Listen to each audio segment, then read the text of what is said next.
मेघालय के राज्यपाल सत्यपाल मलिक जी हमारे साथ हैं।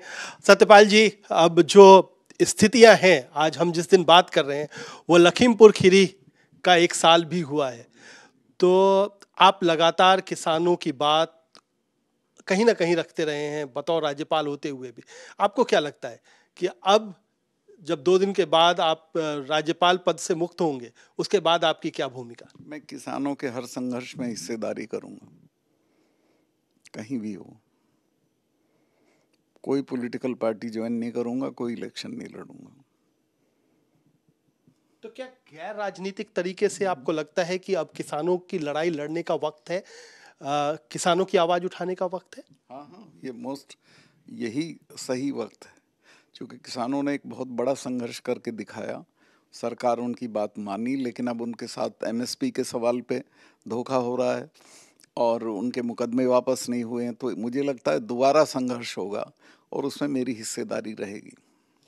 क्या लगता है कि क्यों सरकार इस तरीके से संवेदनशील नहीं है किसानों के मुद्दों को लेकर के? इतने सारे किसान दिल्ली के दरवाजे पर साल भर उससे ज्यादा बैठे रहे, फिर भी क्या वजह है कि अब तक सरकार उनके मुद्दों को संवेदनशीलता से नहीं देख रही है? सरकार समझती है कि फौज, पुलिस, ताकत यही सच्चाई, ये सच्चाई नहीं है। एरोगेंस से काम नहीं चलता है।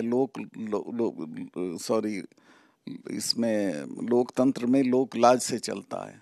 तो सरकार को समझना चाहिए, अपनी प्रजा जिसको कहते हैं, लोग हैं, उनकी इच्छाओं को समझना चाहिए और उसके अनुरूप काम करना चाहिए।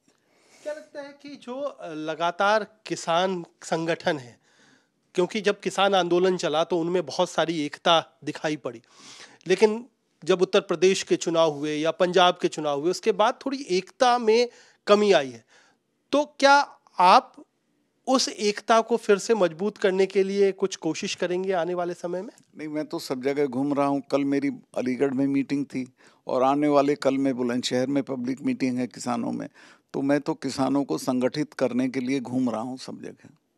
खासतौर पर उत्तर प्रदेश से आप संबंध रखते हैं और उत्तर प्रदेश में एक बड़ा तबका है जो कई सारी डिमांड कर रहा है, जैसे बिजली की कीमतें को कम करना, फ्री करना, या और भी जो गन्ने की कीमत है उसको लेकर के बकाया जो है वो नहीं हो रहा है।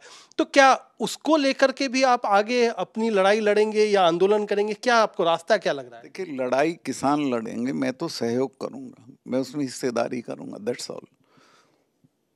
तो हिस्सेदारी आपको लगता है कि गैर राजनीतिक होते हुए की जा सकती है? क्यों नहीं की जा सकती? पहले भी होती रही है इसमें।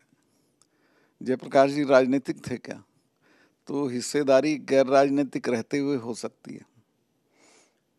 और क्या लगता है क्या कि जो किसानों के अपने नेता हैं आप, तो क्या इसके बाद आप किसान नेता कहलाना पसंद करेंगे? क्या आपको क्या लगता है कि किस तरीके से आपकी जो इनिंग है राज्यपाल होने के बाद, वो इनिंग में क्या आपकी भूमिका रहेगी, किस तरीके से कहलाना? देखिए, मैं कुछ नहीं कहलवाना पसंद करूंगा। मैं तो इतना है कि किसानों को ये लगे ये आदमी हमारा हमदर्द है, दैट्स ऑल।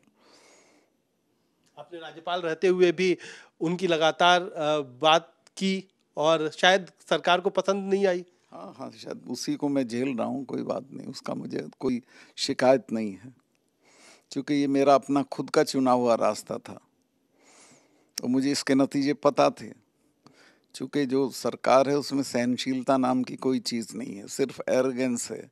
हम ताकत में, हम ये कर सकते हैं, हम वो कर सकते हैं, ये मुझे पता था, लेकिन इसके बावजूद मैंने रास्ता चुना। आपको लगता है कि प्रधानमंत्री जी से आपकी उम्मीद थी कि वो शायद इस मुद्दे को, किसानों के हितों को ज्यादा बेहतर तरीके से देखेंगे, ज्यादा संवेदनशीलता से देखेंगे? मुझे उम्मीद थी, चूँकि वो गुजरात में किसानों के प्रति बहुत संवेदनशील थे और उन्होंने एमएसपी के लिए चिट्ठी भी लिखी थी प्रधानमंत्री को, लेकिन वो दिल्ली आके बदल गए। अब वो नहीं है जो गुजरात में होते थे। क्यों बदलाव की वजह आपको क्या लग रही है? अब वो मैं उसको एक्सप्लेन नहीं कर सकता, वो वक्त एक्सप्लेन करेगा कि क्या वजह है। तो सत्यपाल मलिक जी साफ कह रहे हैं कि किसानों की लड़ाई लड़ने का ये सबसे माकूल वक्त है और वो आगे आकर के किसानों की बात रखेंगे, किसानों की बात उठाएंगे। कोई राजनीतिक रोल नहीं रहेगा, लेकिन हाँ, किसानों के साथ संघर्ष में शामिल होंगे, उनको एकजुट करने की कोशिश करते रहेंगे। कैमरामैन अनिल जायसवाल के साथ कुमार कुणाल, दिल्ली आज तक।